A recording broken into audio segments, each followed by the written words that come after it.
안녕하십니까? 안녕하세요.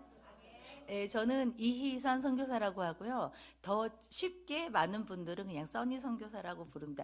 사실 제가 25년 동안 이희선이라는 이름을 거의 사용한 적이 없었어요.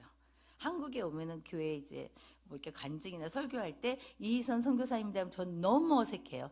왜냐하면 제 이름은 써니 선교사거든요. 인도의 모든 굉장히 높으신 총회장님도 저를 써니 디디 이렇게 불러요. 써니 디디는 뭐냐면요. 디디는 누나 뭐 이렇게 언니 이런 뜻인데 꼬맹이들이 교회에서 다 써니 디디 이렇게 부르거든요. 그래서 목사님들조차도 이렇게 건의 있으신 분들도 또 높으신 분들도 써니 디디입니다 이렇게 소개해 주세요. 그래서 써니 디디 뭐 써니 선교사 저는 게 가장 편하지만 오늘 이선 선교사로 또 이 자리에 섰습니다. 아멘. 예, 제가 잠깐 기도하고 오늘 말씀 함께 나누겠습니다. 하나님, 저희들을 이곳에 불러주셔서 감사합니다. 저희들이 숨을 쉬고 또 눈을 뜨고 하루하루 살아가는 것이 하나님의 은혜라고 저희가 찬양에 고백했습니다.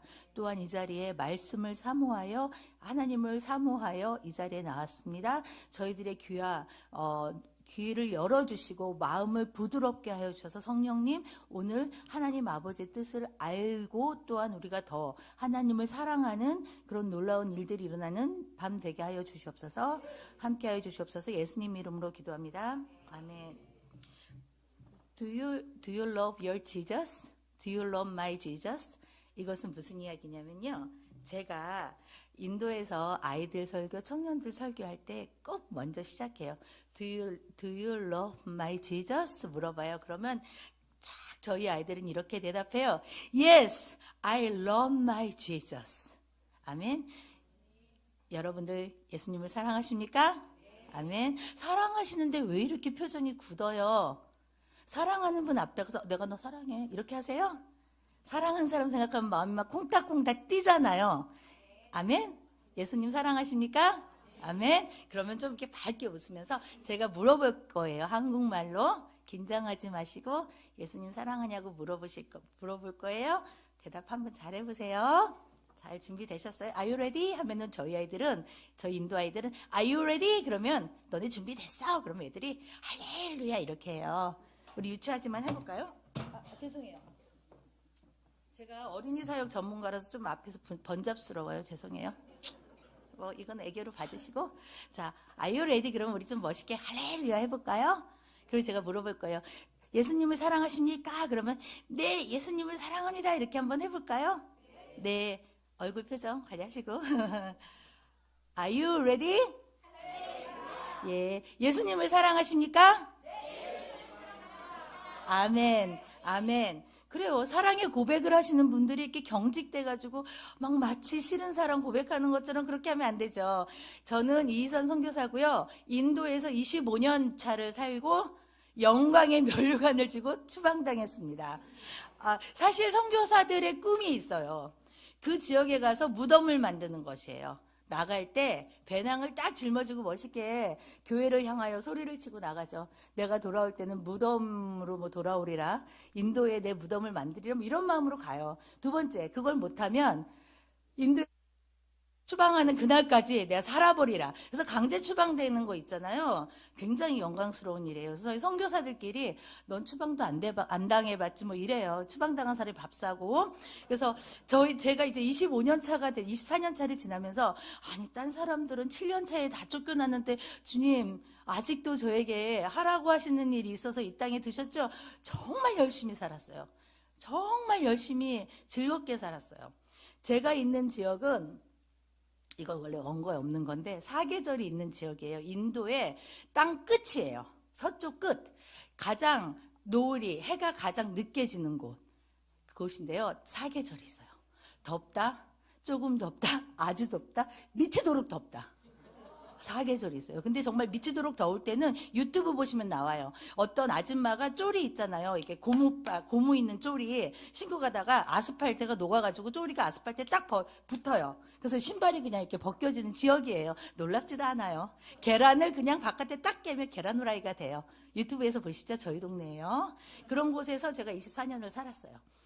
이제 하나님께서 저에게 이런 영광의 자리로 강제추방이라는 멋있는 면류관을 또 씌워주셨어요. 너무 기뻐요. 처음에는 우울했는데 또 하나님께서 저희에게 또 새로운 일을 주시고 새로운 길을 주시고 여태까지 24년 동안의 사역을 돌아보게 하시고 이런 좀 놀라운 시간을 좀 갖고 있어요. 제가 말이 좀 빠르죠. 죄송합니다. 갈 길이 멀어서 24년을 다 어떻게 얘기하나 이거 100분은 걸리는데 제가 한번 해볼게요. 여러분들 영어로 말할 때 히스토리라는 이야기 혹시 아세요? 히스토리. 근데 히스토리가요 이렇게 딱 잘라서 보면은 his H-I-S 스토리예요. 뭐냐면 그분의 역사, 그분의 이야기라는 뜻이에요. 맞죠? 그분이 누굴까요? 하나님이에요. 히스토리는 뭐냐면 하나님의 역사예요. 하나님의 스토리예요. 그런데 제가 오늘 이 자리에 간증을 썼어요.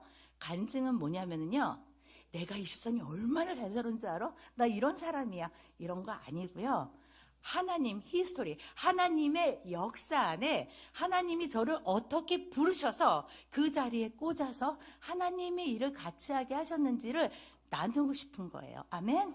Are you ready?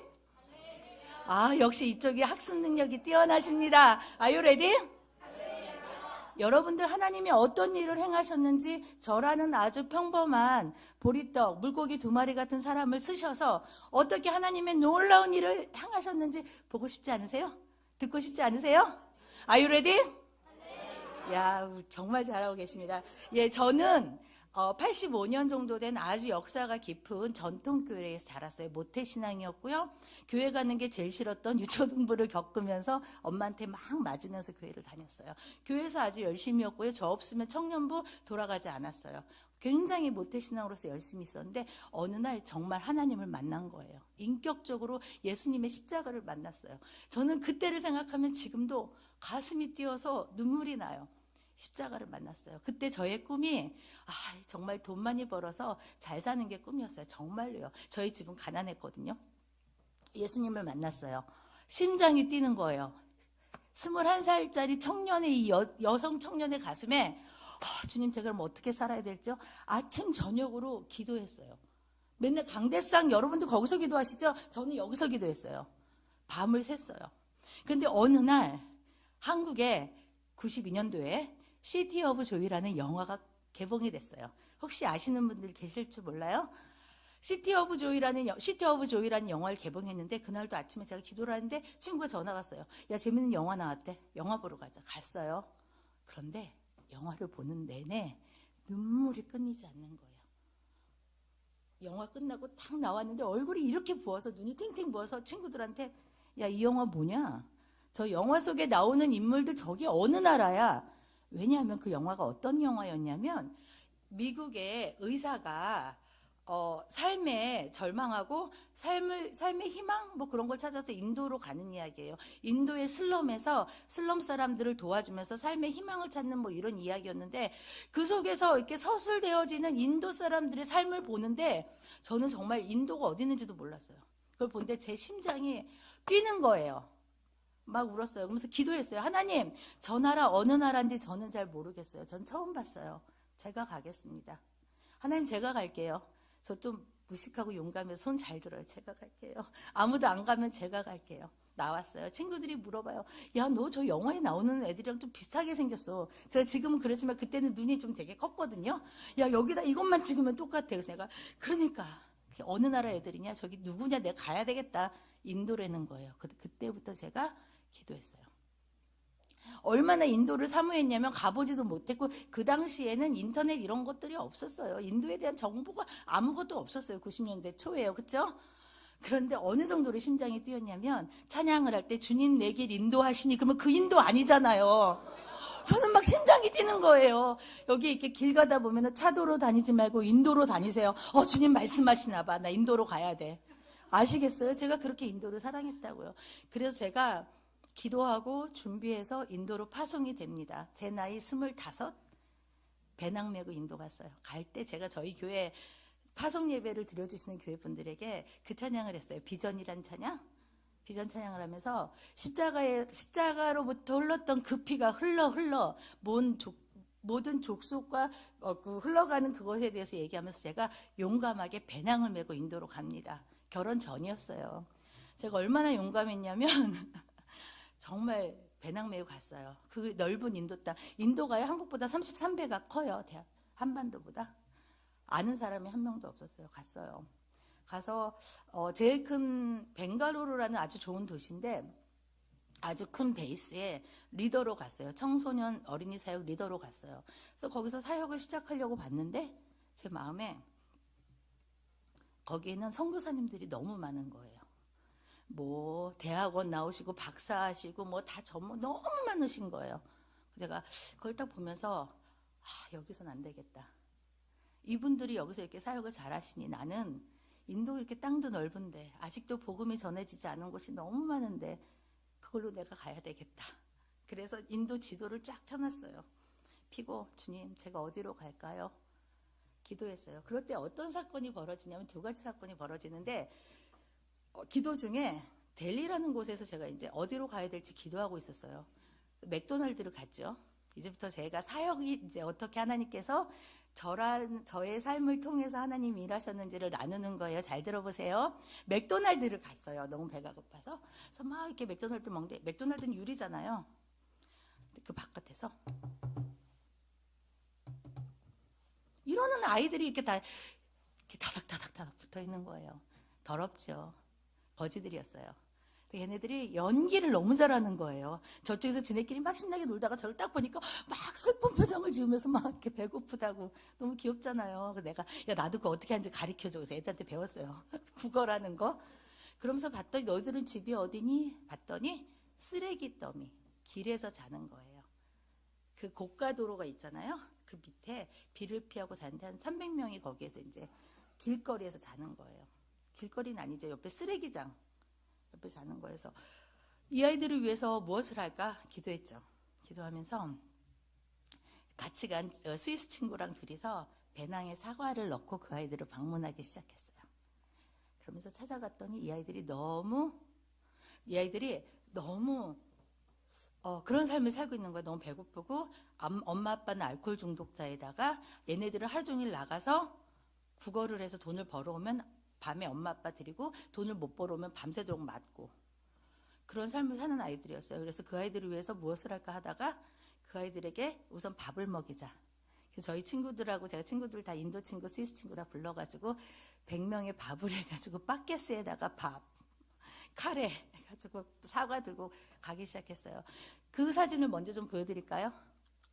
델리에서 이제 저 아이들 길거리에서 구걸을 하던 아이들을 위한 사역을 어떻게 시작했는지 사진이 나올 거예요. 이 아이들이 물이 없어요. 수도가 없기 때문에 수돗물을 구하려면은 5분 10분을 걸어가서 물을 가져와야 돼요. 닦을 수가 없어요. 근데 그 아이들이 너무 더럽잖아요. 그래서 그 아이들에게 손을 닦는 걸 먼저 가르쳤어요. 몇 달 동안. 그랬더니 아이들이 손을 닦기 시작해요. 밥 먹기 전에 줄 서는 걸 가르쳤어요. 그랬더니 나중에 이 아이들이 처음에는 막 서로 먹겠다고 저 한번 사역 갔다 오면 옷 다 찢어지고 막 애들이 막 저 얼굴 하얗다고 이쁘다고 막 다 꼬집어서 막 피나고 막 옷 다 찢어지고 이랬는데 계속 저희들이 밥을 들고 찾아가고 아이들에게 훈련했더니 아이들이 이제는 먼저 손을 닦고 쫙 자리에 앉아요. 그래서 저희가 밥을 가져가면 디디는 뭐라고요? 언니. 제가 언니라고 부르라고 그랬어요. 써니 디디 나 손 닦았다. 손톱 봐봐. 나 머리도 감았어.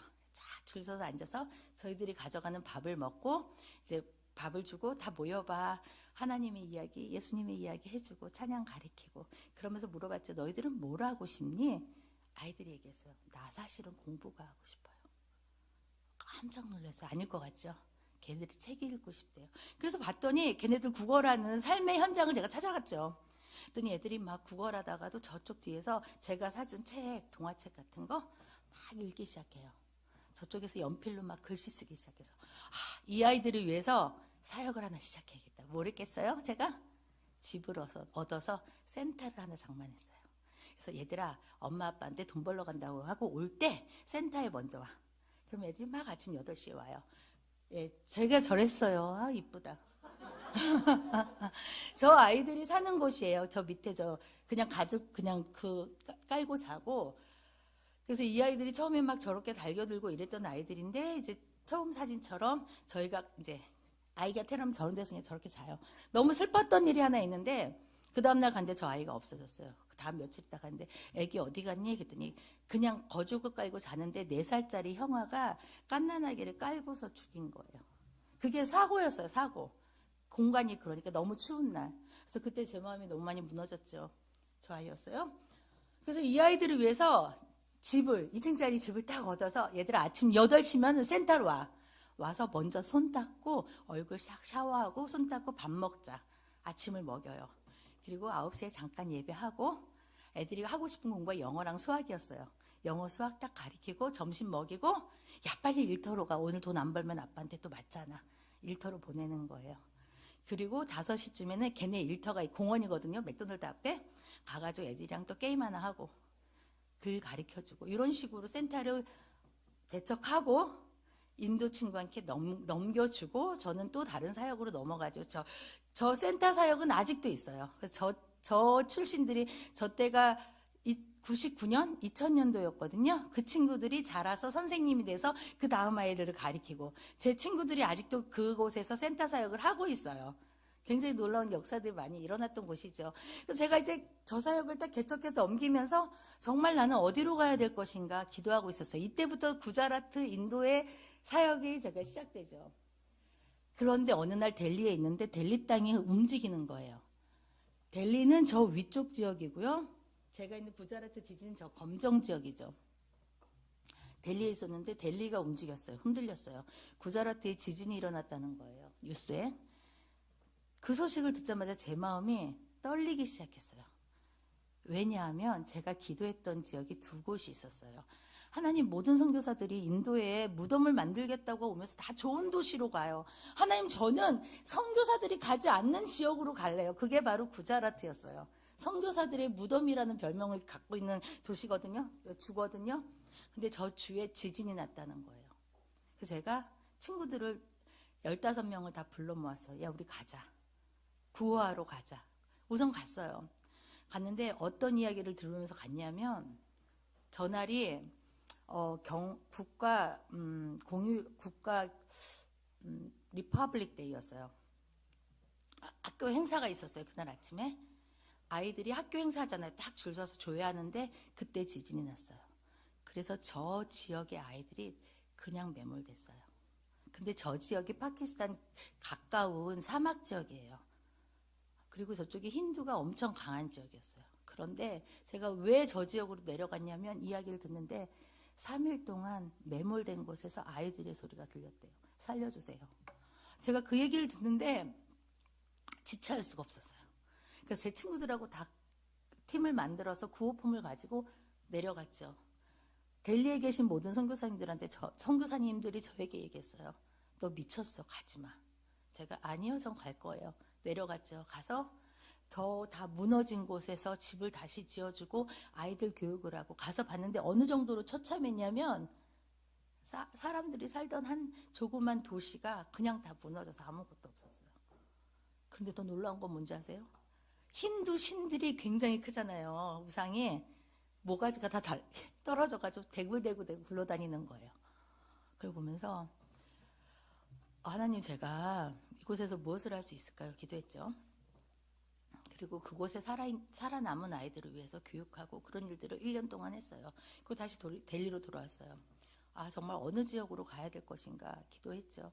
기도할 때 제 마음 가운데 아무도 가지 않는 그곳, 선교사의 무덤이 이곳에 다시 가야 되겠다. 그래서 제가 다시 정식으로 구속으로 파송돼서 갑니다. 그때 한국 선교사로 1호로 갔어요. 근데 아무 선교사의 역사 중에 한인 선교사 간 적이 없었어요. 델리에 계신 모든 선교사님들이 저한테 얘기했죠. 야 구질구질한 구자라트에 저희 도시 이름이 암다바드예요. 암다바드. 야 암울한 암다바드에 구질구질한 구자라트에 내려가야 되겠냐? 제가 내려갔어요. 그러니까 제가 그 지역에 내려갔던 한 가지 이유는 아무도 가지 않는 그곳에 내가 가리라. 왜냐하면 그 지역에 그 아이들에게 하나님이 필요했기 때문이죠. 내려갔어요. 어떤 일이 생겼게요? 저는요 내려갈 때 이렇게 내가 내려가면 이제 다 애들 다 죽었어. 내가 이제 애들 다 모아가지고 막 어린이 사역하고 부흥회 일고 막 나는 다 한국 교회에다가 막 기도 편지 쫙 올리면서 하나님 행하셨습니다. 막 그런 마음으로 복음이 전해지지 않는 90%가 강경한 힌두들만 살고 있는 이 지역에 용감하게 내려갑니다. 아는 사람이 한 명도 없었어요. 그 도시에 내려갔어요. 집을 얻고 살기 시작했죠. 사역이 막 멋있게 일어날 줄 알았어요. 아니요. 아침 먹고 땡, 점심 먹고 땡, 저녁 먹고 땡 할 수 있는 게 혼자서 기도하고 예배하고, 점심 먹고 기도하고 예배하고, 저녁 먹고 기도하고 예배하고, 아무것도 할 수 있는 게 없었어요. 그러다가 그 동네 아이들을 사귀게 됐어요.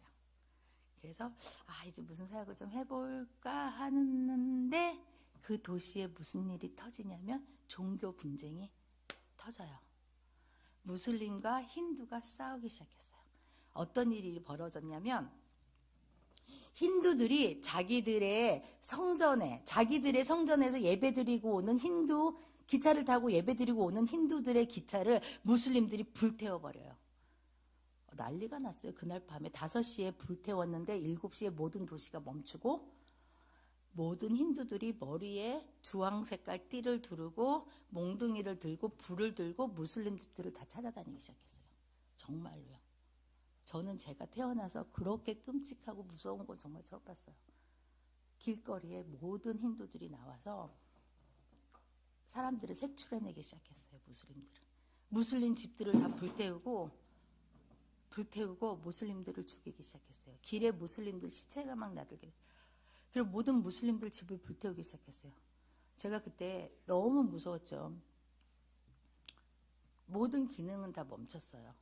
그때 제가 4층짜리 그 조그만 아파트에 살고 있었는데 옥상에 올라가서 도시를 바라봤어요. 그때가 2월이거든요. 2월이면 조금 덥다, 이제 아주 덥기 시작할 때예요. 햇볕이 얼마나 강한지 몰라요. 그런데 무슬림들을 불태워 죽이는 이 연기가 너무 자욱해서 도시가 연기가 자욱하고 구름이 껴서 흙구름이 껴서 도시가 어두운 거예요. 대낮에. 상상해 가세요. 그때 제가 집에 전화를 했어요. 한국 집에. 엄마, 여기 지금 전쟁이 났어. 그런데 집 밖에 나갈 수가 없어. 난리가 났죠. 빨리 들어와. 한국까지 가는 차가 없어. 엄마, 내가 살아서 갈 수 있게 기도해줘. 절망이었어요. 2달 동안. 거기서 2달을 기도하면서 지키면서 제 마음에 그런 마음이 들었어요. 하나님, 저는 이 땅으로 올 때 제 안에 하나님이 좀 멋있는 일을 행하실 줄 알고 저도 뭔가 그럴듯한 사역을 하고 싶어서 왔어요. 근데 제가 왔는데 뭔가 해보려고 하는데 전쟁이 일어나고 저는 집 바깥에 나갈 수도 없고 쌀을 살 수도 없고 저 그때 비둘기 잡아먹었어요. 저희 집에 비둘기 들어오길래 저희 같이 살던 친구랑 여자인데 비둘기 맛있다고 저한테 꼬셔가지고 같이 비둘기 파다닥 잡아가지고, 왜냐하면 비둘기가 맨날 저희 방에 와서 이렇게 자더라고요. 그럼 저는 못 죽이니까 제 친구가 가가지고 비둘기 죽여오면은 이렇게 치킨처럼 튀겨먹고, 그때는 그럴 수밖에 없었어요. 그러면서 제 안에 굉장히 절망이었어요. 하나님께서 저에게 이거 하라고 보내셨어요. 절망이었죠. 그래서 이제 그러고 사태가 정리되는데 2달 정도 걸렸어요. 이제 나갈 수가 있는 거예요. 비행기를 타고 나갈 수가 있는 거예요. 제가 동네에 사귀었던 꼬마애들한테 그렇게 얘기했어요. 얘들아, 나는 선교사로 아주 큰 꿈을 가지고 여기 왔는데 더 이상 못할 것 같아. 나 이제 집에 가야 될 것 같아. 그랬더니 7명의 꼬맹이들이 저희 집에 맨날 와서 놀던 7명의 꼬맹이들이 이렇게 말하는 거예요. 써니디디, 가지 마. 나도 그러고 싶은데 여기서 할 수 있는 게 아무것도 없어. 내가 하고 싶고 할 수 있는 사역들이 일어나지 않아. 이렇게 시간을 허비할 수 없어. 난 가야 돼. 그랬더니 그때 친구들이 7명의 9살, 10살 애들이, 얘네들이에요. 9살, 10살 애들이 저한테 그랬어요. 알았어, 가. 그 대신 가기 전에 우리한테 4주의 시간만 줘. 뭐?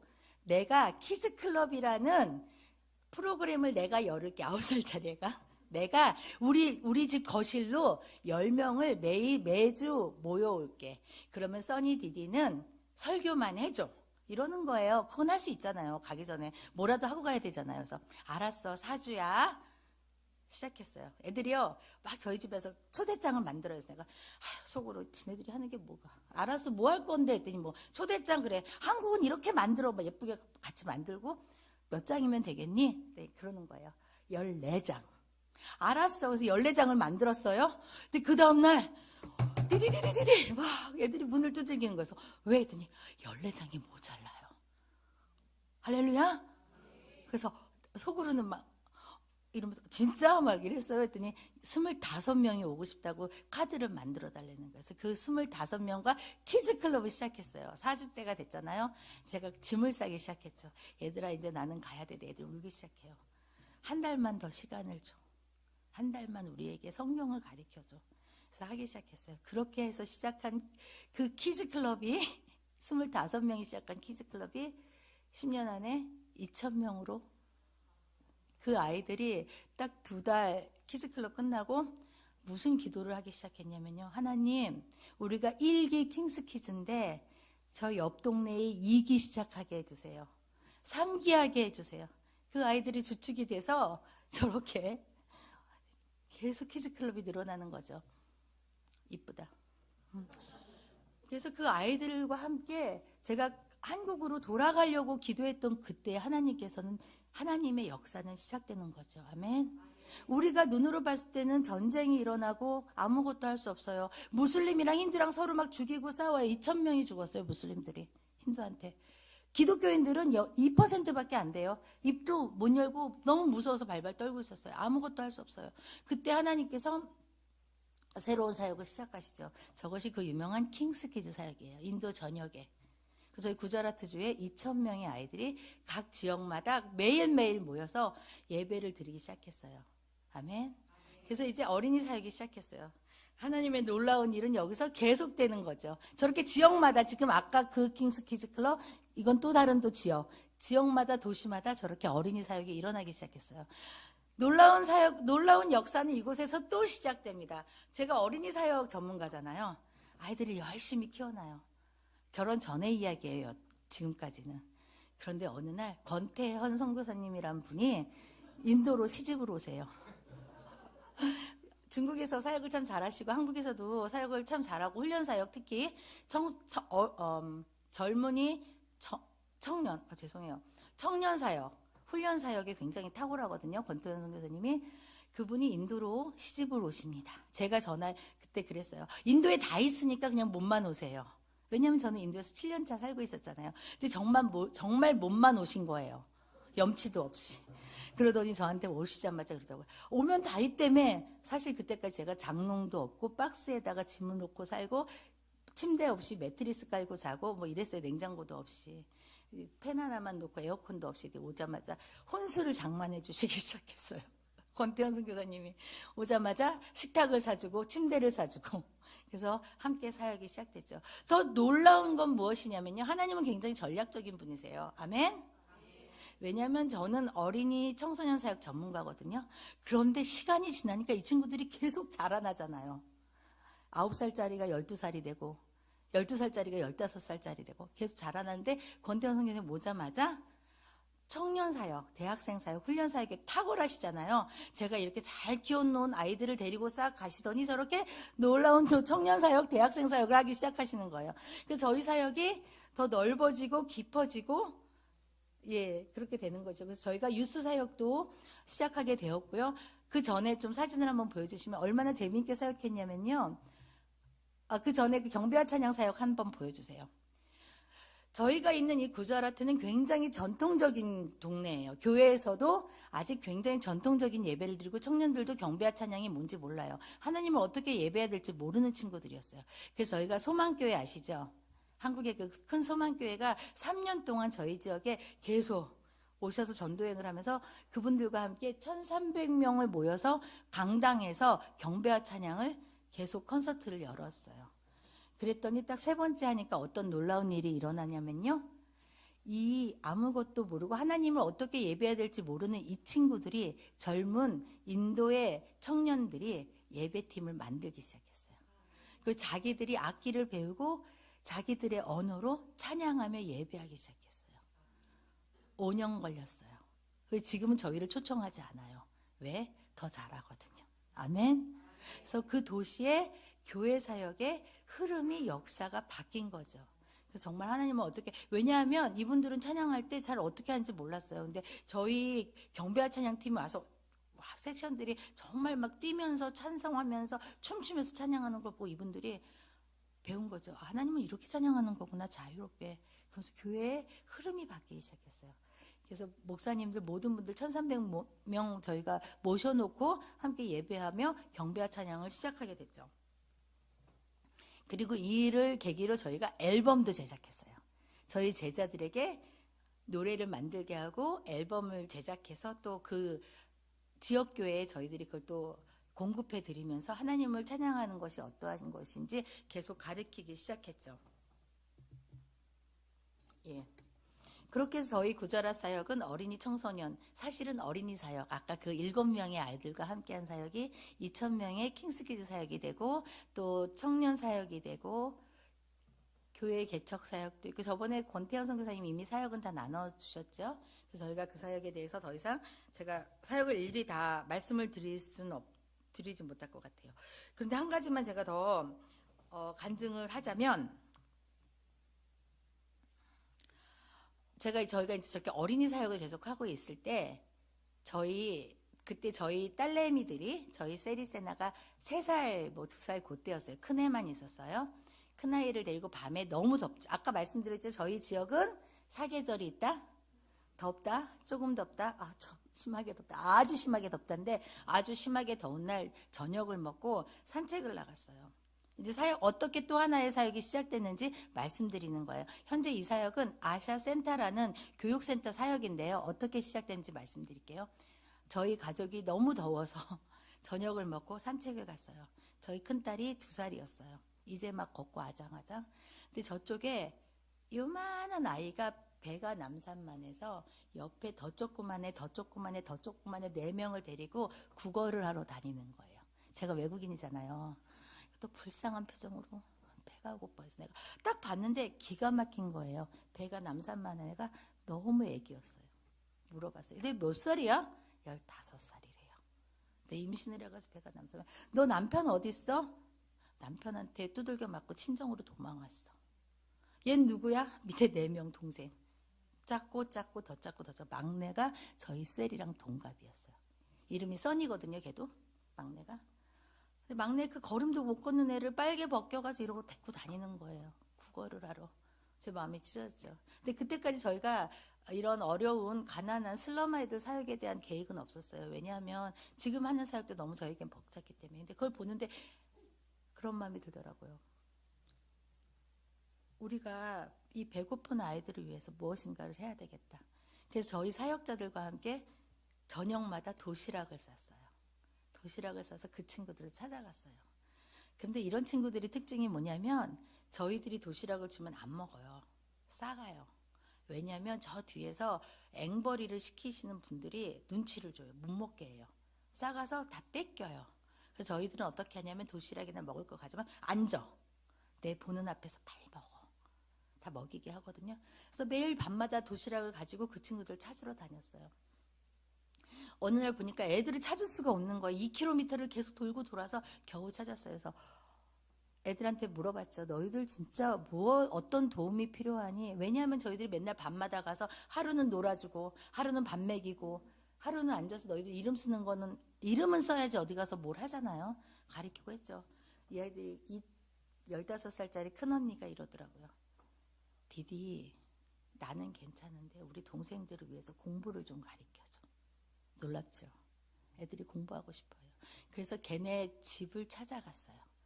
거죽을 이렇게 달고, 그러니까 지붕이 거죽이죠. 살고 있는 집을 갔더니 동네 애들이 다 모이기 시작하는 거예요. 그래서 그 아이들이 위해서 매일 저녁마다 찾아가서 공부를 가르쳐주기 시작했어요. 그러면서 저희 현재 아샤센터가 시작했어요. 지금 현재 아샤센터에는 40명의 아이들이 매일 저녁마다 와서 공부를 배워요. 그 아이들 중에 학교로 갈 수 있는 아이, 학교로 갈 수 없는 아이 다 와요. 그래서 저희들이 이 아이들에게 최고의 교육을 시켜요. 더 놀라운 건 뭔지 아세요? 8년째인데요. 재작년에 한 명이 의대에 갔어요. 이게 왜 놀랍냐면요. 한국은 가난해도 똑똑하면 할 수 있죠. 인도는 카스트가 있잖아요. 너 어디 신분이야? 카스트가 있어요. 다 신분이 달라요. 얘네들은요, 저 밑에 신분의 아이들이에요. 학교에도 제대로 갈 수 없고 국어라고 엄마 아빠 알코올 중독에 그런 아이들이에요. 이 아이들한테 매일 와서 공부를 가르치는데 부모들이 반대해요. 9살까지는 가도 된대요. 10살 되면 애를 못 가게 해요. 그러면 신방 가죠. 아버님 막 술 먹고 쓰러져요. 아버님 아이 공부는 시키셔야죠. 안 돼요. 왜 안 돼요? 가서 돈 벌어야 돼요. 10살짜리 애한테. 그래서 그 부모님들 설득하고 설득해서 저희들이 밤마다 공부를 가르치기 시작했어요. 아이들이 의사가 나오기 시작했어요. 아멘.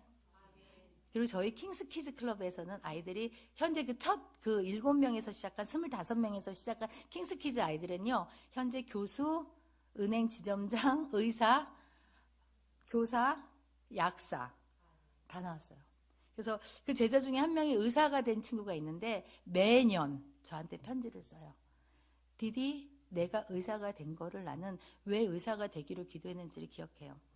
제가 첫 킹스키즈에 갔는데 그날 써니 디디가 십자가에 대해서 설교를 했어요. 그때 걔가 11살짜리였거든요.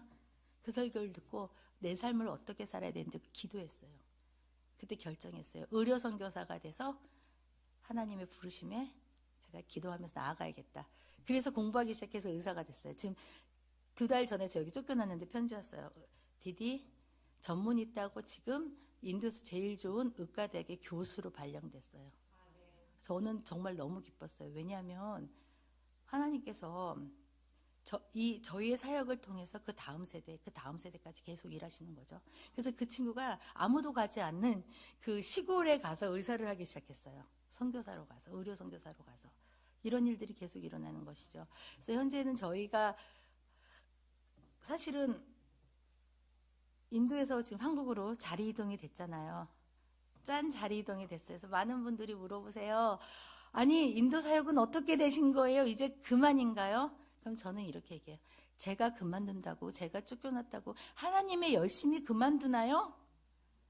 하나님의 역사가 그만두나요? 이것이 저의 사역이었으면 끝났죠. 시작도 하나님이셨고 행하시는 분도 하나님이시기 때문에 제가 그 자리에 없어도 하나님의 역사는 계속됩니다. 아멘. 제가 왜 이렇게 행복하게 또 한국에서 잘 살 수 있냐면요, 저희 제자들이 이 사역을 지금 팔로우 받아서 너무 잘하고 있어요. 저희가 5년 전부터 제자들을 모아놓고 저희들이 가르치기 시작했어요. 우리는 여기서 영원할 수가 없어. 언젠간 부르시면 가야 돼.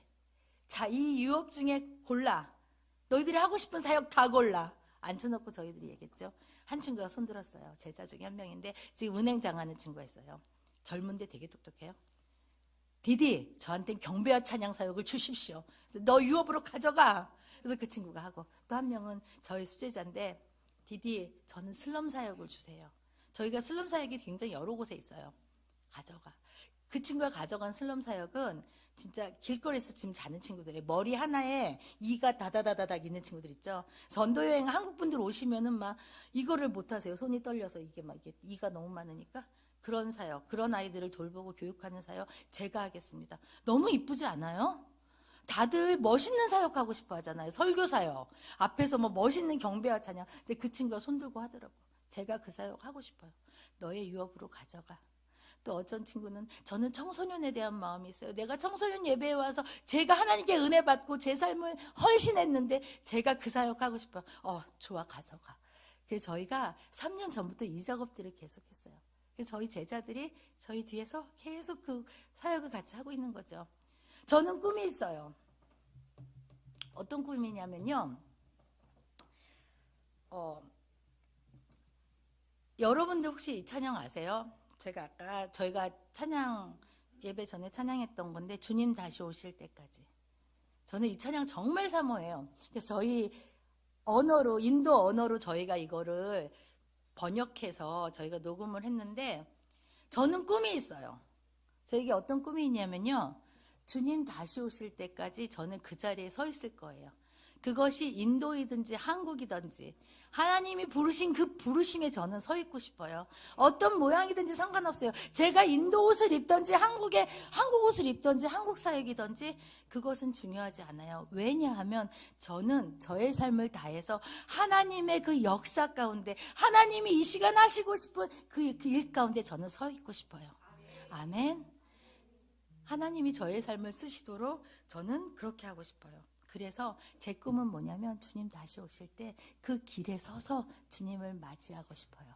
아멘. 한국은 이런 거 잘 이해가 안 될 거예요. 인도는요, 황무지 땅이 있어요. 가다 보면 끝도 안 보이는 게 아무도 걸어가지 않는 황무지 땅이 있어요. 전도여행을 가면, 복음을 전하러 가면은 그런 시골 땅이 쫙 있어요.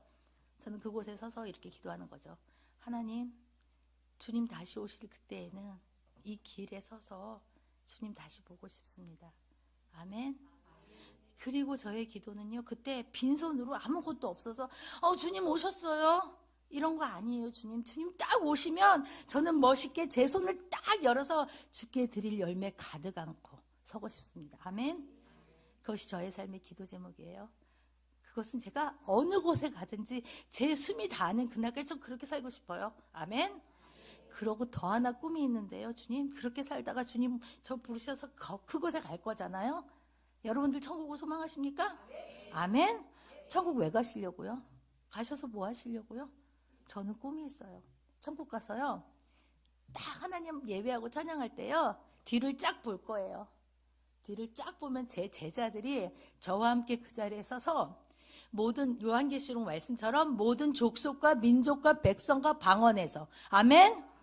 제가 가서 만난 그 친구들, 언어는 다르고 어떤 친구는 하얗고 어떤 친구는 까맣고 그 친구들과 서서 하나, 언어는 다르지만 생김은 다르지만 우리가 그 하나님 아버지 앞에 서서 함께 예배하는 그것을 보고 싶습니다. 그것이 저의 소망이에요. 그것이 제가 지금 이 시간도 선교사로 이 시간을 살아가고 하나님 앞에 헌신하며 그 부르심에 나아가는 저의 기도 제목입니다. 아멘. 여러분들은 어떤 것을 소망하십니까? 여러분들 모든 분들의 삶 속에서 무엇을 소망하십니까? 어떻게 살아가고 싶으십니까? 도전 드리고 싶어요. 적용과 함께. 또 제가 이렇게 설교하면 또 다들 막 그러신단 말이죠. 그래서 선교사로 살라는 거예요? 저는 인도 싫은데요? 괜찮아요. 다 인도 가면 한국은 누가 지켜요? 그렇죠? 저는 이 시간 우리가 이제 찬양을 하면서 그 부르심에 대해서 우리가 다시 한번 기억하며 기도하고 싶어요. 하나님께서 보리떡 같은 물고기 같은 아무 의미 없어 보였던 저의 삶을 들어서 그분의 역사 안에 밀어넣으시고 함께 일하시도록 하셨던 하나님이시라면, 아멘. 여러분 모두의 삶에도 어떤 다른 모양이지만 어떤 부르심으로 여러분들 모두를 부르셨다고 저는 믿습니다. 아멘. 저희가 오늘 이 밤에 그 부르심을 찾았으면 좋겠어요. 기억해냈으면 좋겠어요.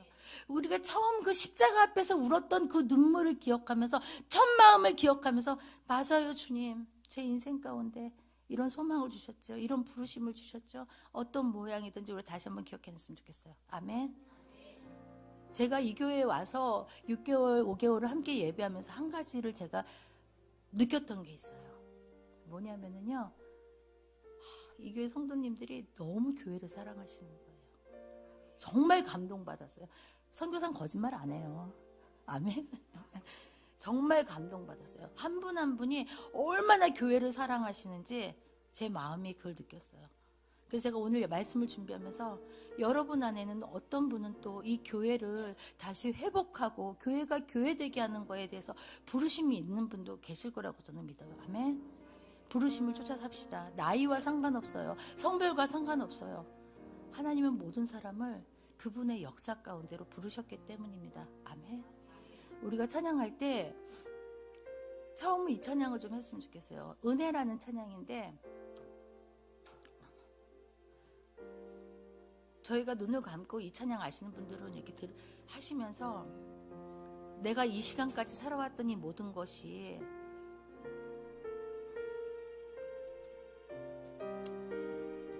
나의 어떤 잘남과 나의 노력이 아니고 정말 하나님의 그 은혜 가운데로 나를 부르시고 지금 이때까지 살게 하셨구나. 우리가 다시 그걸 좀 기억해냈으면 좋겠어요. 내가 지나왔던 모든 시간이,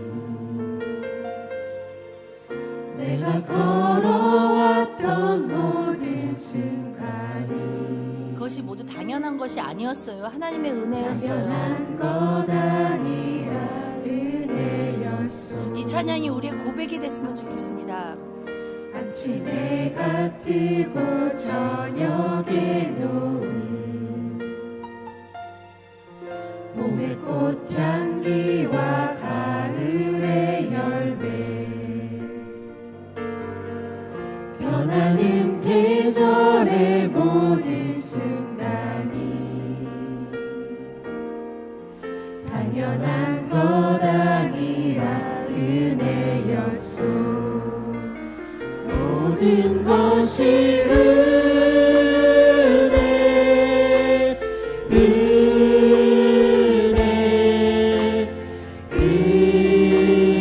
은혜, 한없는 은혜.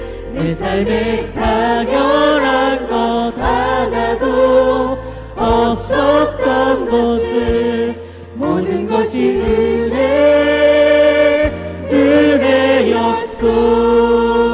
우리가 이 시간 다 같이 한번 기도했으면 좋겠습니다. 기도하실 때 우리의 삶을 좀 다시 돌아보면서 이 모든 것이 하나님의 은혜였음을 고백하며 감사로 올려드립시다. 내가 나된 것, 내가 지금 이렇게 살 수 있는 이 모든 것, 이렇게 아름다운 곳에 와서 함께 예배할 수 있는 이 모든 것이 그분의 은혜였음을 고백하며 그분께 감사와 또 찬양을 올려드리는 시간이 됐으면 좋겠습니다. 함께 기도하시겠습니다.